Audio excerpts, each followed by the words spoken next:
in 399 BCE. Rome was a fledgling republic, proceeding with a siege to capture Veii. So what happened in India, Vietnam, and Africa in this year? Let's hear their stories, many lives, many times. Italy, Rome, 399 BCE, 3 years before Rome captures Veii. Short story, The Seventh Notch. The piece of wood in my hand now has 6 notches, one for each winter away from home. Today, as the November drizzle began to soak its cold into my worn wool cloak, I slowly carved the 7th. For 7 years I have stared at the silent, arrogant stone walls of Veii, watching them through the skin-burning summer sun, the autumn mud, and the bone-chilling frost of winter nights. The patricians in the Senate call this a duty to Rome. I, Aulus Virginius, a landless farmer, call it a price. The price for a meager wage and for a promise more distant than the horizon. Before I became a soldier, my hands were more familiar with the handle of a hoe than the hilt of a sword. I had a small plot of land, enough to feed my wife and son. But then came a failed harvest, a debt I could not repay, and my ancestral land fell into the hands of a fat nobleman. The only path left for a penniless commoner was to put on this uniform. The war with Veii was the first in history, they said, where we soldiers were paid 3 AES a day. It wasn't much, but it was enough to keep my wife from begging, enough for my son to have bread. That is the only reason I am still here, in this muddy camp where our greatest enemy is not the Etruscan soldiers, but the winter and the fevers. Life drifted on in boredom and despair until one day, a tribune of the plebs came from Rome to visit the camp. He was not like the generals who only screamed about discipline. He walked among us, the common soldiers, grasped our calloused hands, and spoke of a different future. He said this war was not just for the glory of Rome. For the first time, I heard an idea that was insane yet intoxicating. If Veii fell, its rich and fertile lands would not belong to the nobility, but would be divided among the very soldiers who shed their blood to conquer it. A spark of hope flickered in the damp military camp. But hope, like fire, needs fuel to burn. Lucius, my tent mate, scoffed. "Aulus," he said, his voice hoarse from cheap wine, "do you believe the words of a politician? They just toss us a bone to keep us tearing at the enemy for them." An argument broke out. Half believed this was a chance to change their lives. The other half thought it was just a lie. I stood between the two sides. I had lost my faith in the nobility, yet I yearned to believe in this promise. That night, I could not sleep. I overheard the centurion talking. He said that paying us was a strategic move. It allowed Rome to maintain a year-round siege, choking Veii to death, something unprecedented. Destroying Veii would eliminate their greatest rival, making Rome the master of all Latium, nearly doubling its territory. Suddenly I understood. We were not just hired soldiers, we were cogs in a colossal war machine, a machine that was becoming professional. And the promise of land was the oil that kept that machine running smoothly. The next day, I did something I had never dared before. I volunteered for a night reconnaissance patrol, a near-suicidal mission. Lucius looked at me as if I were mad. But I did not do it for courage or for some empty glory. I did it because I had to see the prize they had promised with my own eyes. We crawled through abandoned fields under a dim moon. The earth beneath my hands was damp and loose. I could smell its fertility, a scent a farmer never forgets. I saw vineyards and olive groves, all carefully tended before the war began. This land was 10 times richer than the barren plot I had lost. A powerful feeling rose in me, not greed, but a conviction. Every inch of Veii's land I scouted, I saw as a potential inch of my son's future. In that moment in my mind, this land no longer belonged to the enemy. It was the prize, it was the spoils. I returned to camp safely at dawn, carrying not just information about the enemy's defenses, but also an ironclad belief. I sat down by the campfire, looking at the few coins of my pay in my palm, then looked up again at those city walls. Lucius said nothing, just handed me a wineskin.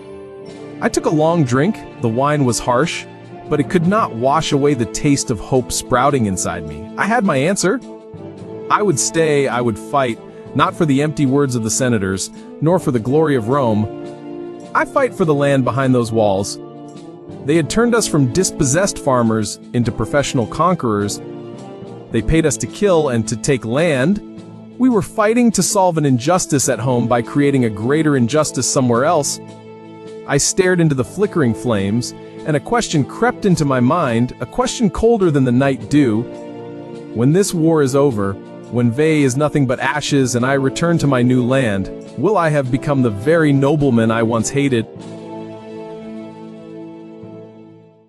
India, 399 BCE, after the Buddha's Parinirvana, about 1 year earlier. Short story, The City Guard and the Promise Under the Bodhi Tree, Part 1. This wall is my truth. For 30 years, this spear and I have watched countless suns rise and set over the walls of Shravasti. People search for truth in scriptures, in whispered prayers in the monasteries. My truth, however, lies here, upon these cold, solid stones. It is a simple truth. Only strength and iron discipline bring peace. The Buddha Gautama entered Nirvana some years ago. His teachings are like a gentle wind, seeping into every corner of this capital city. They speak of compassion, of impermanence, of the path to ending suffering. I listen, but I do not believe. I have seen blood spilled on the borders of the Kosala kingdom. I have seen the cruelty in the eyes of invaders and the greed in the eyes of thieves. To me, those teachings are too soft, too fanciful for a reality built on swords and laws. This wall, this spear, these are the tangible things that protect the people from suffering, not empty words. Part 2. The Young Thief and the Whisper from the Monastery. Then one day, my truth was challenged, not by an invading army, but by a skinny boy with eyes as panicked as a small animal cornered. I caught him trying to steal a sack of barley from the military stores. According to the law, his hand would be forfeit. I had escorted countless men like him, and my heart had never stirred. Discipline was discipline. But his mother came and knelt at my feet. She did not beg me to spare her son. She made only a strange request. Sir Guard, before my son receives his punishment, please allow me to go to the Jetavana monastery. I wish to hear the words of the Blessed One again, to find some peace. Curiosity, and perhaps a touch of contempt, made me agree. I escorted her myself to make sure she attempted no tricks. The Jetavana monastery was unusually quiet. There was no clang of weapons, only the faint scent of incense and the rustling of leaves. I stood under a sal tree, my eyes still fixed on the woman, but my ears unintentionally caught a monk recounting a story to some followers. It was the story of Angulimala, the bandit who had murdered 999 people, a man feared even by armies. And yet, the Buddha had faced him alone and transformed him with nothing but words. With words, he had extinguished the fire of hatred and turned a butcher into a saint. Part 3, which is heavier, the sword or compassion. The story struck my mind like an invisible hammer. A mass murderer could be redeemed. Words could be more powerful than 1,000 swords. That night, on my familiar watchtower, the spear in my hand felt heavy for the first time. The city wall was no longer an unshakable truth, but a prison that confined my own perspective. I looked down at the sleeping city. The insects chirp. I tried to cling to the ironclad logic that had guided me for 30 years. But the image of the bandit Angulimala bowing before the Buddha and the mother's tearful eyes intertwined, tormenting my mind. The sword at my hip, the one that had taken so many lives to protect others, suddenly felt meaningless. I asked myself, does brutal punishment truly extinguish evil, or does it only sow the seeds of hatred for a future life? Between upholding the law and saving a soul, what is the true duty of a guard? Part 4. The Promise Under the Bodhi Tree. The next morning, the sun rose as always, but something inside me had changed. I did not take the young thief to the execution ground. I brought him before my commanding officer. For the first time in my life, my words were not those of obedience. I asked to take responsibility, to vouch for him. I proposed a different punishment. Let him serve in the army, under my personal supervision. The officer looked at me as if I were mad, but perhaps my many years of loyal service had earned me the right to be mad for once. He agreed. I did not take the boy home.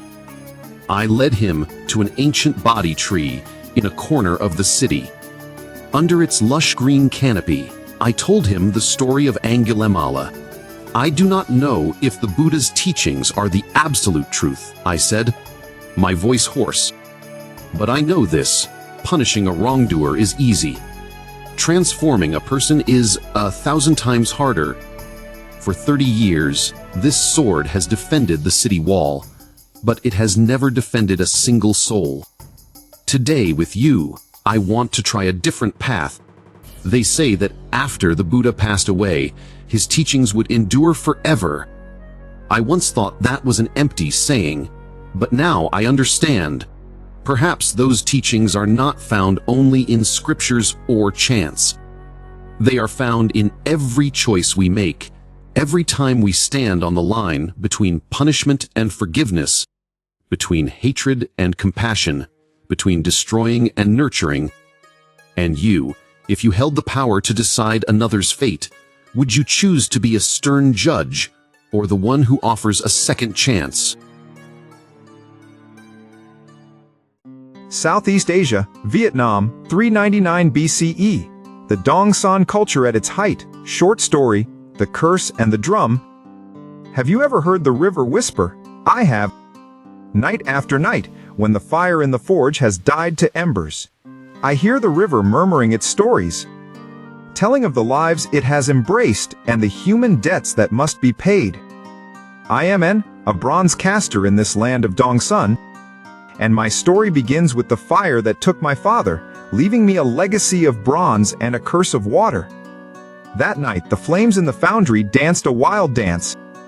I still remember the acrid smell of burning clay and the furious hiss of molten metal.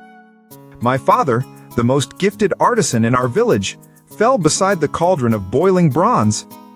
A slip of the foot, people said, but the elders shook their heads.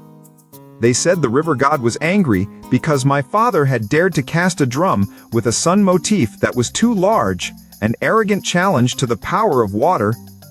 That curse clung to my family's workshop and to my own 18-year-old shoulders, weighing more than the heaviest bronze drum.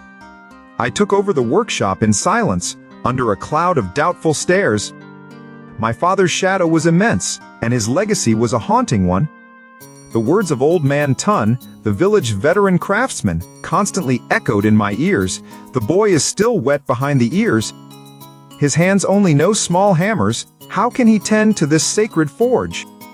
The river has already chosen your father. Do not try to fight fate. His words were like knives, carving into my pride. The life of a bronze caster like us is a symphony of earth, water, fire, and metal. It is not just manual labor. It is an art, a secret rite. We had to journey upstream to find ores of copper and lead, then mix them according to a secret ratio passed down from father to son. Then came the creation of the mold, the vessel that would shape the work's soul. The drum mold had to be made of clay mixed with rice husks, consisting of 3 parts: an inner piece, an outer piece, and the core between them. On the outer piece, we used rollers and stamps to carve intricate patterns. Flocks of black birds flying around the sun, dancing warriors, boats carrying people across the waves. Each pattern was a prayer, a story for the entire tribe. Old Man Tun's contempt and the pain of my father's loss forged an iron will within me. I would cast the greatest bronze drum ever made, a drum whose sound would carry all the way to the river's source, as clear as the song of a morning bird. I would offer it to the river god, not in supplication, but to prove that the fire in the bloodline of this drum maker had never been extinguished. To prepare for the fateful casting, I cleaned out the oldest corners of the workshop. And there, in a cobweb-filled nook, I found a small wooden chest that had belonged to my father. Inside was not gold or silver, but old goatskin scrolls and a broken piece of a fired clay mold, a fragment from his final casting. I was about to throw it away, but a small detail caught my eye. On the curved surface of the clay, next to the familiar patterns of deer, were several strange symbols I had never seen before.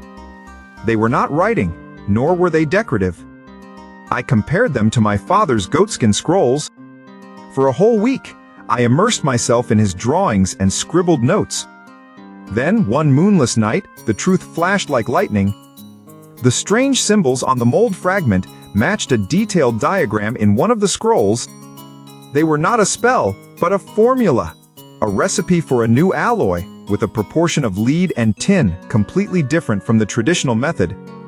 My father believed this ratio would make the alloy more fluid, allowing it to flow more evenly into the fine grooves of the patterns, and most importantly, would create a sound more vibrant and resonant than any drum before it. My father's accident was not a curse. It was a risk taken during a great experiment.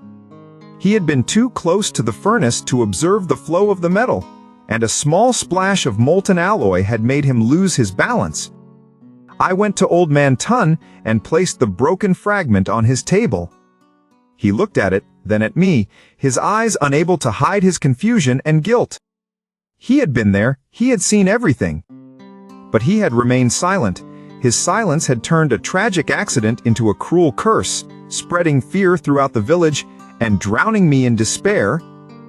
I did not need an apology. The sweetest revenge was to complete my father's final wish. I lit the forge again this time. The flames were not an enemy, but an ally. I mixed the alloy myself according to the new formula, my heart pounding with every hammer strike. The amber-colored stream of molten metal was poured into the mold as the whole workshop held its breath. On the day the drum was born, I had it carried to the center of the village square. It was perfect. The sun at its center radiated powerful rays, and the flock of blackbirds spread their wings in a proud circle. Before the eyes of the entire village, and of Old Man Tun, who stood silently in a corner, I took the wooden mallet, drew a deep breath, and struck the first note. Boom! The sound was not an angry roar like thunder, but clear, majestic, and strangely resonant. It flew over the thatched roofs, skimmed across the surface of the lazily flowing Ma River, echoed against the cliffs, and returned. Everyone was stunned. That sound had a powerful life to it. It did not speak of death or punishment, but of aspiration, of humanity's endless creativity. Old Man Tun bowed his head, a single tear rolling down his wrinkled cheek. The curse, if there ever was one, was truly broken. I stood there, looking at the bronze face of the drum reflecting the whole sky. It turned out the most frightening curses come not from gods or rivers, but from the fear and ignorance within the human mind. We are always trying to decode the mysteries of the world, but sometimes, the greatest mystery lies in the things we do every day. Could it be that the greatest legacy one can leave is not a collection of glittering objects, but the courage to face the truth and pursue one's passion to the very end? The sound of the drum still echoed, and I knew it was my father's answer from the world beyond. Sicily, Carthage, 399 BCE. 1 year before Dionysios' One's War and innovations in military technology. Short story, The Legacy of Stone and Bowstring. Dionysios promised me gold and glory. I have both now. But every night when I close my eyes, I see the ghosts my weapons have made. I am Damon, an engineer from Corinth, and I sold my soul to the tyrant of Syracuse in exchange for a singular opportunity, complete creative freedom. Our workshop is isolated on the island of Ortygia, the heart of Dionysios' power, guarded more securely than the treasury. The air here is always thick with the smell of cedar wood, of burnt metal, and the sweat of hundreds of the finest craftsmen in the Greek world. We came from everywhere, drawn by the promises of Dionysios like moths to a flame. The day I left Corinth, I told myself I was using my talents to serve the great cause of the Greeks, to fight our ancestral enemy, Carthage. Now surrounded by blueprints and models, I am no longer so sure. I live and breathe my machines. By day, I command the craftsmen, their hammers and chisels composing my own private symphony. At night, under the flickering oil lamps, I continue to sketch, to calculate, to find ways for these wooden arms to throw farther harder. We have perfected the gastrophetes, the belly bow with its terrifying penetrating power. And we are building the first quinqueremes, warships with 5 banks of oars. But my greatest pride and my deepest horror is the stone thrower, the lithobolos, a giant stone throwing machine the world has never seen. On the day of its first test, the entire island seemed to hold its breath. Dionysios and his generals stood on a high platform, while I stood beside my creation, feeling the tension in every timber under the strain of tightly wound cow sinew.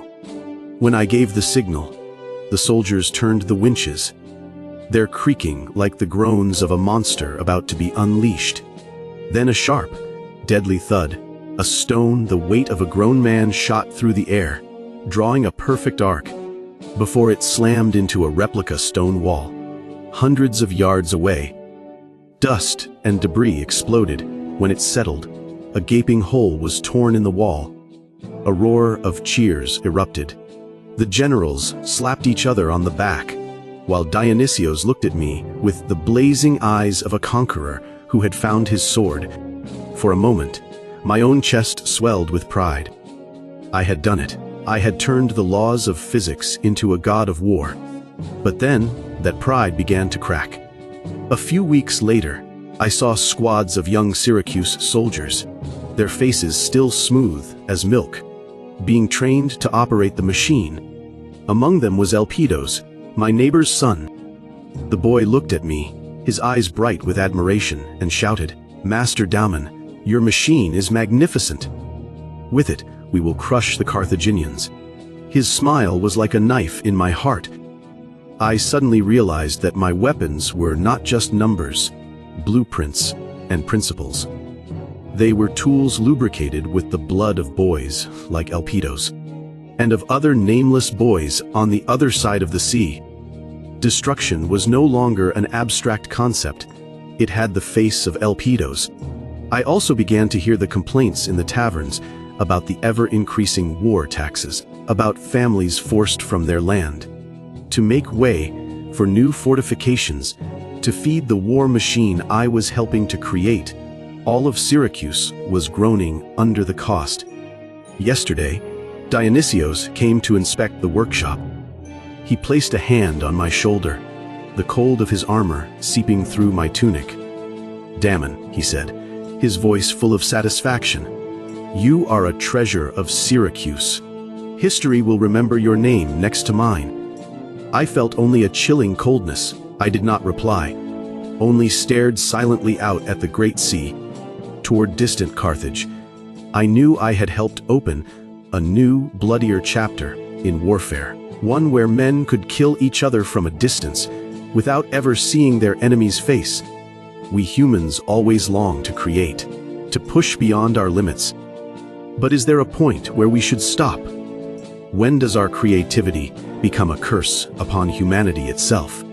What is the fragile line between progress and destruction? Will men, more than 2,000 years from now, invent machines that can fire across entire nations? And will tyrants still exist to command them? West Africa, 399 BCE, the Nok culture and iron-smelting technology. Short story, Koro's tale, stone chips and hot iron. My hands are calloused by stone, a lifetime companion to stone. But now, the familiar sound of rock striking rock is slowly fading into memory. My village is no longer quiet. Instead, The growl of the fire and the ring of the iron anvil echo through the valley, a sound that is harsh, powerful, and foreign, like the beat of a hot, metal heart. I sit in my workshop, trying to finish a fine stone axe. Every tap is the distilled experience of 50 harvests. But I cannot concentrate. From the other end of the village, the forge of the boy, Amati rings without end. The sound of his hammer on red-hot iron feels like blows striking directly at my pride. Frustrated, I put down the river stone I use for grinding. The dry clack, it makes sounds mournful. All my life, I have believed that every stone has a spirit. To create a good tool, the craftsman must listen, must feel the breath of the mountain hidden in every grain of the stone. The villagers have used my tools to hunt, to build their homes, to cultivate their fields. Seeing them trusted and used, I felt myself to be an inseparable part of this community. But that pride has been shaken. Just yesterday, a group of young hunters came to me, but not to order a new stone spearhead. The young man, Ojo, held out a bent iron spear tip. "Uncle Koro, can you see if you can fix this for us? This iron tip is very good, much stronger than stone." My ears were ringing, stronger than stone. I dismissed them with a wave of my hand. I do not work with that hot-tempered black metal. It has no soul. Take it to your Amati. I saw the disappointment in their eyes, but the wound to my own pride was deeper. Had they forgotten that my stone spearheads had fed this tribe for generations? That afternoon, Amati came to see me. He has always been respectful, a boy with bright eyes and a gentle smile. He brought a small, well-forged iron knife. "A gift for you, Uncle Koro. This blade is sharp. It will help you carve the small details on your stones better." I looked at the knife, the cold, dark metal in my calloused palm. It was sharp, it was strong, but in my eyes, it was soulless. I handed it back. "Thank you, but I am used to my own tools." Watching Amati's back as he walked away, I felt a loneliness I had never known. And then, the fury of the heavens broke loose. One afternoon, the storm howled and rain fell in sheets. In the middle of the night, a loud crack echoed through the village, followed by screams. A large section of the roof on our main grain storehouse had collapsed. If we did not fix it in time, the entire reserve of millet and beans for the coming season would be ruined. Under the pouring rain, my stone axes, the pride of the village, were now useless. They chipped away at the wet wood, making only slow, shallow cuts. Desperation was clear on every face. It was then that Amati and his smiths appeared, carrying newly forged iron axes, their blades gleaming in the torchlight. The sound of their chopping was sharp and powerful, cutting through the roar of the rain. The trees came down with a crash. In a fraction of the time, they had felled all the timber we needed. I stood there in the freezing rain, and the stone axe in my hand suddenly felt heavy and out of place. For the first time in my life's work felt meaningless. The next morning, the rain had stopped. I did not go back to my workshop, but walked aimlessly toward the end of the village. The smell of charcoal and metal guided my steps to Amati's forge.